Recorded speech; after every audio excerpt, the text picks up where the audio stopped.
मेरे प्रिय मित्रों, नमस्कार। फ्रेंड्स, आज मैं आप सबसे श्रम कानूनों के बारे में बात करने जा रहा हूँ। कुछ ही दिनों पहले अखबार में आपने पढ़ा होगा कि केंद्र सरकार ने सन 2020 में 4 श्रम संहिताएं पारित कराई थी संसद से। संसद ने 4 श्रम संहिताएं, जिन्हें अंग्रेजी में कहते हैं लेबर कोड, पारित किए थे, लेकिन वो लागू नहीं हुए थे। 2020 से अभी तक वे प्रतीक्षा कर रहे थे अधिसूचना जारी किए जाने की, और पिछले सप्ताह केंद्र सरकार ने इन कानूनों को अधिसूचित कर दिया है। यहाँ मैं थोड़ी सी आपको यह बात बताना चाहूँगा कि देखिए, जब पार्लियामेंट किसी भी विधेयक को पारित कर देती है तो अभी तक वो विधेयक है। राष्ट्रपति के हस्ताक्षर हो जाने के बाद वो कानून बन जाते हैं, लेकिन हस्ताक्षर करते ही वो लागू नहीं हो जाते हैं। वे लागू तब होते हैं जब सरकार उन्हें अधिसूचित कर देती है। इसीलिए श्रम कानून अभी तक लागू नहीं हुए थे। मैं यहाँ अपने प्रिय श्रोताओं को बताना चाहूँगा कि जब ये श्रम संहिताएं अस्तित्व में आई थी, पार्लियामेंट के द्वारा पारित की गई थी, तब मैंने बाकायदे इस टॉपिक को अपने ऑनलाइन कोर्स में इंक्लूड कर लिया था, और वे लेक्चर अभी भी वहाँ अवेलेबल हैं। मैं उनकी चर्चा यहाँ नहीं करूँगा। आप सबको बस केवल ये सजेशन देना चाहूँगा कि प्लीज़ आप उन लेक्चर्स को एक बार ज़रूर सुन लें। उससे यह जो टॉपिक है आपका और अधिक स्पष्ट हो जाएगा, और चूंकि अब इसे अधिसूचित कर दिया गया है तो अपने आप में ही एग्जामिनेशन की दृष्टि से यह टॉपिक इम्पॉर्टेंट हो गया है, प्री के लिए भी और मेंस के लिए भी। फ्रेंड्स, एक सूचना है, एफईआईएस का एक मोबाइल ऐप है।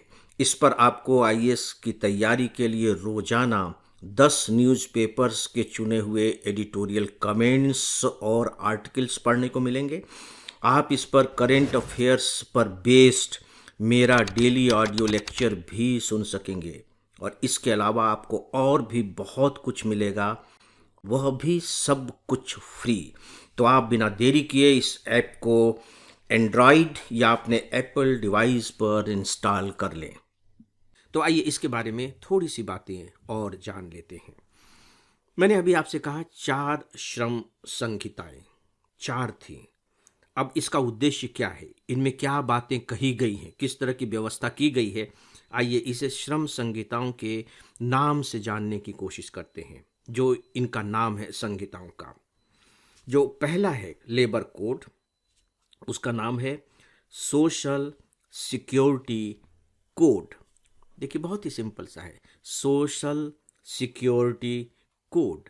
यानी कि इस कोड में इस तरह की व्यवस्था की गई है कि जो हमारे श्रमिक हैं, जब मैं श्रमिक कह रहा हूं तो आप उन्हें केवल मजदूर मान करके मत चलिए, जो श्रम करते हैं, अधिकारी से नीचे की श्रेणी के लोग कह लीजिए, जो श्रम करते हैं, उनको किस तरीके से हम सामाजिक सुरक्षा प्रदान कर सकें।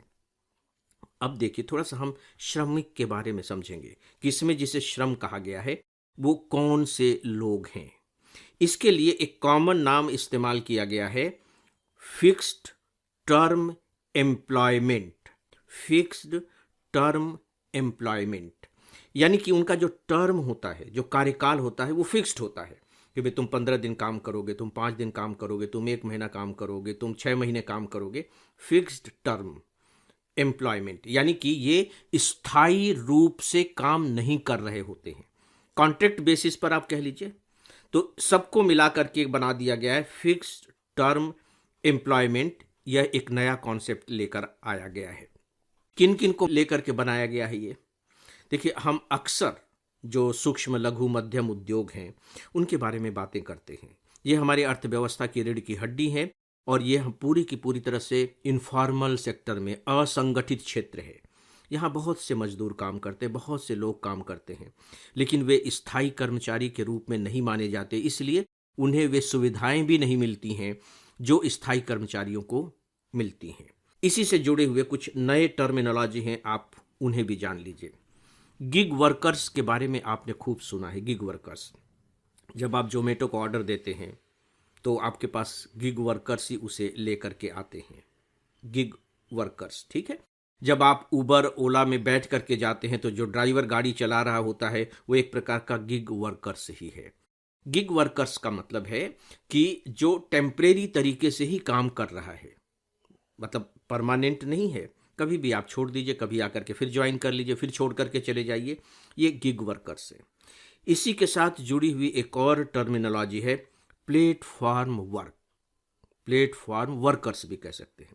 प्लेटफॉर्म वर्कर्स का मतलब है कि इस तरह के काम करने वाले लोग जो प्लेटफॉर्म के थ्रू आपके पास आते हैं। आप यूं कह लीजिए कि प्लेटफॉर्म वर्कर्स भी जो होते हैं वो एक प्रकार से गिग वर्कर्स ही होते हैं, लेकिन अंतर जो है कुल मिलाकर ये है कि ये वे वर्कर्स होते हैं जो प्लेटफॉर्म के थ्रू काम करते हैं, कंप्यूटर पर बैठ करके काम कर रहे हैं, ऑनलाइन काम कर रहे हैं। ये वो होते हैं। जैसे आपके पास जोमेटो से कोई सामान लेकर के आ गया तो प्रत्यक्ष रूप से आपके पास आ रहा है। तो दोस्तों, जो गिग वर्कर्स है वो एक बड़ा कॉन्सेप्ट है, और जो प्लेटफॉर्म वर्कर्स है वो एक तरीके से प्लेटफॉर्म के थ्रू आपकी सेवा करता है, वो होता है। लेकिन सामान्यतया आप मान करके चलिए कि लगभग लगभग एक ही जैसे होते हैं, उलझने की ज़्यादा ज़रूरत नहीं है। लेकिन आपका कॉन्सेप्ट थोड़ा सा क्लियर हो जाए इसलिए मैंने इसे आपको बताया है। एक होते हैं एग्रीगेटर। एग्रीगेटर एग्रीगेटर का मतलब है इकट्ठा करने वाला। जैसे आपने ओला बुक किया, ठीक है, ओला बुक किया तो इसको जो बुक कर रहा है, वो सारी मशीनरी को जो देख रहा है, वो एग्रीगेटर का काम कर रहा है। वो आपको दिखाई नहीं देता है लेकिन वो काम कर रहा होता है। ये बेसिकली आप कह लीजिए कि डेटा वगैरह का काम करता है, वो है एग्रीगेटर। तो इन सब की अलग अलग परिभाषा इस संहिता में दी गई है। कुल मिलाकर के सुनने के बाद ही आपको लगा होगा कि ये वे लोग हैं जिनके पास कोई सोशल सिक्योरिटी नहीं है, कब आएंगे कब चले जाएंगे, नौकरी से कब निकाल दिए जाएंगे, इन्हें कोई हेल्थ की फैसिलिटी नहीं मिलती है, मेडिकल वगैरह की फैसिलिटी नहीं है, इनका कोई जीपीएफ पीपीएफ कुछ भी नहीं कटता है, कभी भी निकाल दिए गए, टर्म बिल्कुल फिक्स नहीं है। तो ये उस तरह के वर्कर्स होते हैं। और सही पूछिए तो इन श्रम कानूनों का संबंध इन्हीं लोगों के हितों से है। राइट। Social security code. जब हम कहते हैं सोशल सिक्योरिटी, तो सोशल सिक्योरिटी का मतलब आप समझ सकते हैं कि इन्हें दूसरे कर्मचारियों के समान छुट्टियां भी मिलेंगी, इनके फिक्स्ड वर्किंग आवर्स भी होंगे, इन्हें मेडिकल बेनिफिट भी मिलेगी, इनको जो वेतन भी मिलेगा वो स्थायी कर्मचारियों के समान मिलेगा, ग्रेच्युइटी भी इन्हें मिलेगी। तो इस तरह की जो सोशल सिक्योरिटी होती है इसका संबंध उससे है। दूसरा जो कोड है वो है industrial relations code. Industrial relations code यानी कि एक इंडस्ट्री है, उसका मालिक है, और दूसरा वहाँ काम करने वाले लोग हैं। इन दोनों के बीच में अक्सर टकराव की स्थितियां होती हैं। कुछ कारण होते हैं टकराव के, उसके बारे में आप जानते हैं कि सैलरी बढ़ाओ, छुट्टी दो, अच्छे तरीके की स्थितियां प्रोवाइड करो। तो इनके रिलेशंस किस तरीके से अच्छे बने रहें, उसको लेकर के जो कानून बनाए गए हैं वो इंडस्ट्रियल रिलेशन कोड के अंतर्गत आते हैं। नेक्स्ट है तीसरा वेजेज कोड। वेजेज कोड का संबंध उनकी मजदूरी से है, उनके वेतन से है। अभी हम उनको मनमाना वेतन देते हैं। मनमाना मतलब हम अपने मन से देते हैं, उनके हिसाब से नहीं कि जो मांगते हैं वो दे देते हैं। और हमारे यहाँ चूंकि सप्लाई बहुत ज़्यादा है लेबर की, तो उनका बाकायदे शोषण भी होता है। तो इसमें यह व्यवस्था की गई है कि उनका शोषण होने न पाए, यानी कि जो मिनिमम जो वेजेस होगा वह निर्धारित किया जाएगा और वह आपको देना ही होगा। और जो आखिरी है वह है occupational safety health and working condition code. Occupational safety यानी कि आप जो काम कर रहे हैं उसकी सुरक्षा होगी। ऐसा नहीं है कि आपको मनमानी तरीके से निकाल दिया जाएगा। इस तरह की भी स्थितियां की जाएंगी कि आपका स्वास्थ्य ठीक रहे, और जहां आप काम कर रहे हैं वहां का जो वातावरण हो वो हेल्थ के अनुकूल हो। जैसे वहां पीने के पानी की सुविधा हो, ऐसी स्थितियां न हो कि कोई भी दुर्घटना घट सकती हो, इस तरह की स्थितियां वहां न हो, यानी कि अच्छी वर्किंग कंडीशन हो। तो इनको लेकर के ये कानून बनाए गए हैं। उदाहरण के तौर पर मैं कुछ ऐसी जो व्यवस्थाएं की गई हैं उनके बारे में बताना चाहूँगा। जैसे जितने भी एम्प्लॉय होंगे उनको एम्प्लॉयमेंट लेटर देना अनिवार्य होगा, और उसमें बाकायदे उस व्यक्ति का नाम, पद का नाम, वेतन और सामाजिक सुरक्षा की डिटेल्स होगी कि आपको ये सामाजिक सुरक्षा दी जाएंगी। सभी वर्कर्स को न्यूनतम वेतन मिलेगा, और इसके लिए फ्लोर वेज का नया कॉन्सेप्ट लाया गया है। अगला है दोस्तों, जैसे कि नियोक्ता के लिए कर्मचारियों के सालाना हेल्थ चेकअप का प्रावधान पहले नहीं था, अब ये जरूरी हो गया है। हर साल उनका हेल्थ चेकअप कराया जाएगा।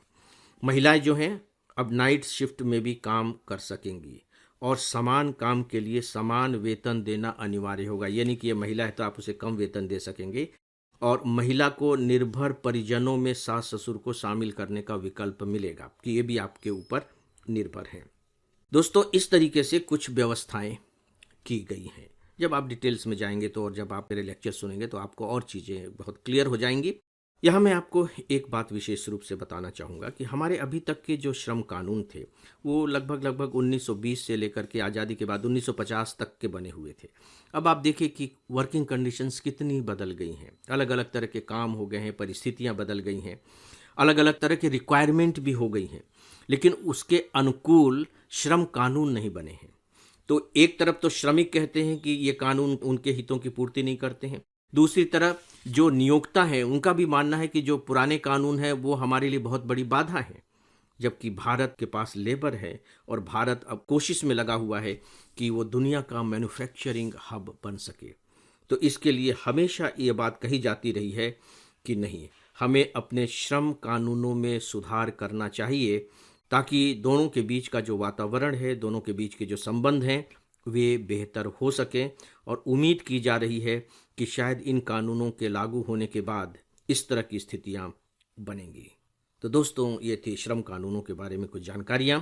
इस पर बस इतना ही, और अब इस डेली ऑडियो लेक्चर को यहीं समाप्त करता हूं। नमस्कार।